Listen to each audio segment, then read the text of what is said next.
জেলা সভাপতি নির্বাচন ঘিরে বিজেপিতে কোন্দল। ঘাটাল সাংগঠনিক জেলা সভাপতি নির্বাচন আর সেই নির্বাচনকে কেন্দ্র করেই প্রকাশ্যে কোন্দল। সভাপতি বাছাই ঘিরে সুকান্ত মজুমদারের নামে এলাকায় পোস্টারও পড়ে। কমিটির সবার একসঙ্গে পদত্যাগের হুঁশিয়ারি।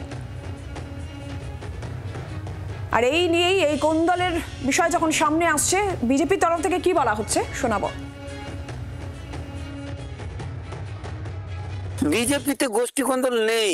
বিশেষ করে ঘাটাল সাংগঠনিক জেলায় আমরা যেভাবে ইউনিটলি কাজ করছি এবং এত সুষ্ঠুভাবে, ক্ষোভ বিক্ষোভ পরিবার বড় হলে একটু আধটু থাকে। যে মন্ডল প্রেসিডেন্ট আমরা ঘোষণা করলাম, আমাদের রাজ্য থেকে প্রতিনিধি থেকে জেলা প্রেসিডেন্ট ঘোষণা করলো, কিন্তু কোথাও এরকম দল ছাড়া হয়ে গেছে, ক্ষোভ বিক্ষোভ রাস্তায় নেমে এসব কোথাও হয়নি।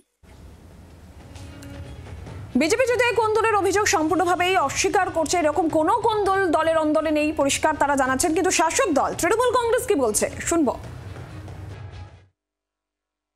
বিজেপির অভ্যন্তরীণ কোন্দল ব্যাপকভাবেই আছে, এটা আমরা সবাই জানি এবং সাধারণ মানুষও জানে।